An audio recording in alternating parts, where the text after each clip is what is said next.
Ladies and gentlemen, welcome to PRC Foundation. আজকে আমরা Robert ফ্রস্টের একটা গুরুত্বপূর্ণ কোয়েশ্চেন নিয়ে আলোচনা করব। রবার্ট ফ্রস্ট আমরা জানি একজন আমেরিকান পোয়েট।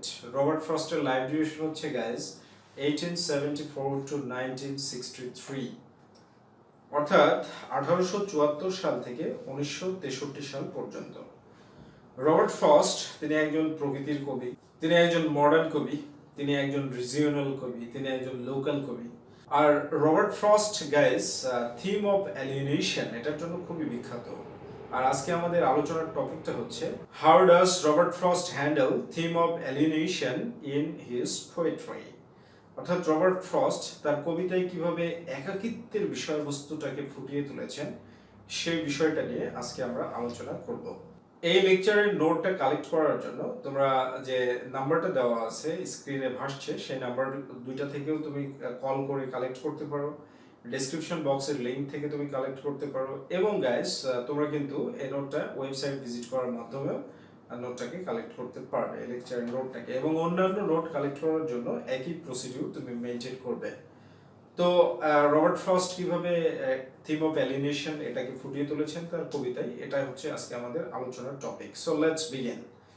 তো গাইস, ফার্স্ট অফ অল আমরা যদি কিছু পয়েন্ট আউট করে নিই তাহলে বুঝতে পারবো যে রবার্ট ফ্রস্ট খুব চমৎকারভাবে তার থিম অফ অ্যালিয়েনেশনটাকে কিন্তু রিফ্লেক্ট করেছেন। তো ফার্স্ট পয়েন্ট যেটা, যে isolation of man from the immediate environment.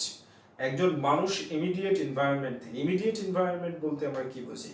সে যে পারিপার্শ্বিক অবস্থার মধ্যে বাস করে, আমরা যে পারিপার্শ্বিক অবস্থার মধ্যে বাস করি সেই পারিপার্শ্বিক অবস্থাটা থেকে মানুষের যে একাকিত্ব, আইসোলেশন, সেপারেশন, ডিটাচমেন্ট, অ্যাপার্টনেস, সেই জিনিসটাকে রবার্ট ফ্রস্ট তার কবিতায় খুব চমৎকারভাবে ফুটিয়ে তুলেছে। মানুষ প্রকৃতির মধ্যেই আছে, গ্রামে আছে, বনভূমির মধ্য দিয়ে হাঁটছে, কিন্তু সে আত্মমগ্ন হয়ে আছে, কোনো না কোনো টেনশন, কোনো না কোনো ড্রামাটিক থিঙ্কিং তার মধ্যে কাজ করছে। আর এই জিনিসটাকে রবার্ট ফ্রস্ট খুব চমৎকারভাবে তার কবিতায় কিন্তু ফুটিয়ে তুলেছেন। আর এই জিনিসটাকে তুমি যদি উপলব্ধি করতে চাও তাহলে as for the best example তুমি কিন্তু দ্য রোড নট টেকেন এখান থেকে এই বিষয়টাকে উপলব্ধি করতে পারবে। এটাকে তুমি যদি উপলব্ধি করতে চাও তাহলে কিন্তু তুমি the stopping by woods on a snow evening এই কবিতাটা থেকে ফিল করতে পারো। বনভূমির মধ্যে দুইজন আছে, কিন্তু বনভূমি থেকে ডিটাচড। কারণ কি? একজন স্পিকার সে ব্যস্ত আছে কি নিয়ে গাইস? সে ব্যস্ত আছে তার ডিসিশন নিয়ে, যে আমি কি করব, কোন রাস্তায় যাবো, ডানে যাবো না বাইরে যাবো, ডানে যাবো না বাইরে যাবো। আর দ্বিতীয় জন ব্যস্ত আছে কি? Stopping by woods on a snow evening এর স্পিকার ব্যস্ত আছে হচ্ছে আমি মরবো না বাঁচবো, মানে আমি কি সুইসাইড করবো না আমি বেঁচে থাকবো। এনভায়রনমেন্টে বিরাজ করছে, প্রাকৃতিক এনভায়রনমেন্টে বিরাজ করছে, তারপরেও সে প্রকৃতি থেকে কি ডিটাচড হয়ে আছে। এবং স্পেসগত ডিফারেন্স আছে, আকাশের সাথে পার্থক্য, মানুষের প্রকৃতির সাথে ইমিডিয়েট এনভায়রনমেন্টের সাথে যে সংযোগ নেই। এটার কারণটা কি? এটার কারণ হচ্ছে আত্মমগ্নতা, ডিফারেন্ট কাইন্ড অফ থিঙ্কিং নিয়ে। সেই আত্মমগ্নতার কারণে কিন্তু ইমিডিয়েট এনভায়রনমেন্ট থেকে মানুষ ডিটাচড হয়ে যাচ্ছে। এই ডিটাচমেন্টের মাধ্যমে রবার্ট ফ্রস্ট তার কবিতায় থিম অফ অ্যালিয়েনেশন এটাকে চমৎকারভাবে হ্যান্ডেল করেছেন। Next point guys, detachment from society. অর্থাৎ মানুষ সমাজ থেকে বিচ্ছিন্ন, মানুষ তার প্রতিবেশী থেকে বিচ্ছিন্ন, মানুষ তার নিজের থেকেও বিচ্ছিন্ন। কিভাবে? দেখো, মেন্ডিং ওয়াল এই কবিতাটাতে কি ফোটানো হয়েছে, যে সমাজ ব্যবস্থায় একজন আরেকজনের থেকে বিচ্ছিন্ন, একজন নেইবার তার নেইবার থেকে বিচ্ছিন্ন।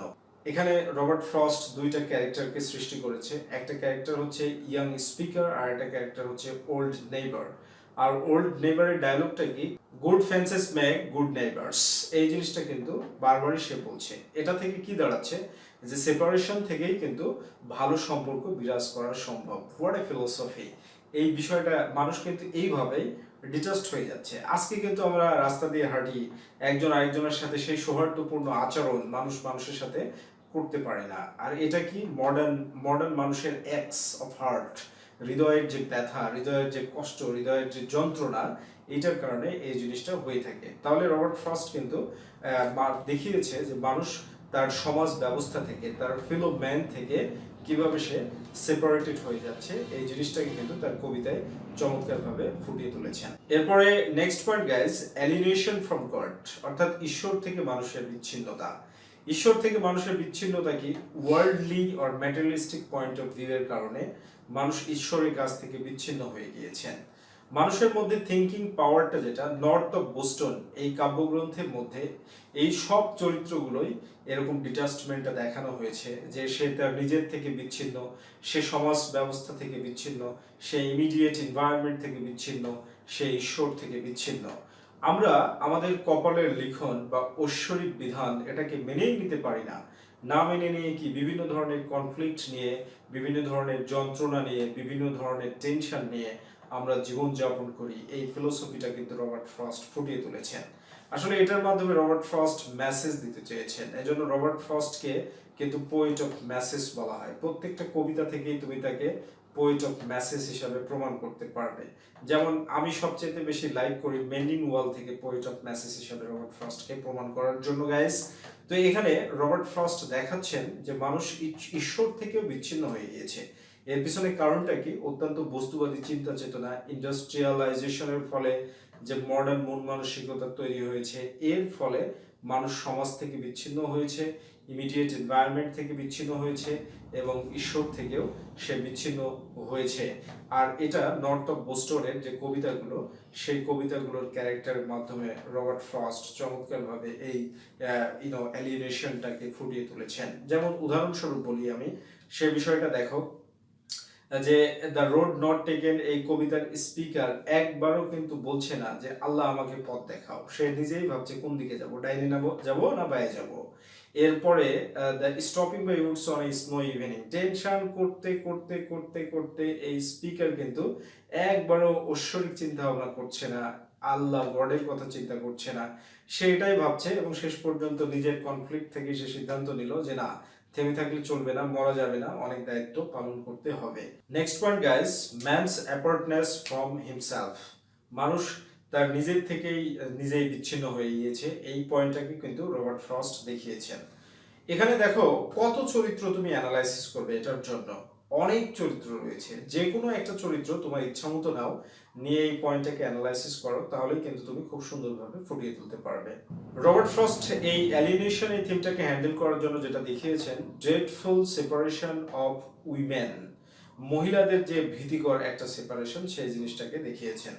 মহিলাদের ভীতিকর সেপারেশন তুমি কিন্তু the death of A hired man এখান থেকে পাবে। ম্যারি এবং ওয়ারেনের মধ্যে কিন্তু একটা পারিবারিক যদি কনজুগাল লাইফে অ্যাডজাস্টমেন্ট থাকলেও তারা কিন্তু একে অপর থেকে মানসিকভাবে অনেক দূরে অবস্থান করছে, এই যে একটা ব্যাপার।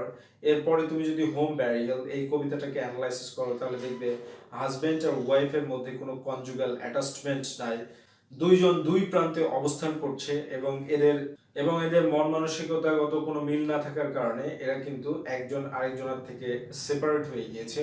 আর মহিলাদের সেপারেশনটা অত্যন্ত বেশি ভয়ঙ্কর, এটা রবার্ট ফ্রস্ট এটা প্রমাণ করেছেন হোম ব্যারিয়াল এই কবিতাটার মাধ্যমে।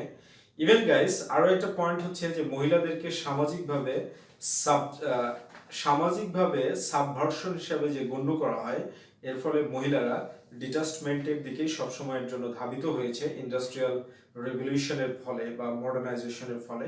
সেই জিনিসটা কিন্তু রবার্ট ফ্রস্ট তার কবিতার মধ্যে দেখিয়েছেন। Next point guys, isolation stands for destination in frost poetry. তো এই বিষয়টা খুব একটা মিস্টিক কনসেপশন। কিভাবে দেখো, রবার্ট ফ্রস্ট আসলে এটা এইভাবে দেখিয়েছেন, মানুষ জন্মের সময় একা এসেছে, এই দুনিয়াতে এসে বিভিন্ন ধরনের সাফারিংস অ্যান্ড ট্রিবিউলেশনস, এটার কারণে সে একাকী জীবনযাপন করছে, তার লোনলি এক্সিস্টেন্স, এবং সে মরার সময় একা যাবে। অর্থাৎ মানুষের ডেস্টিনেশনটাই হচ্ছে লোন।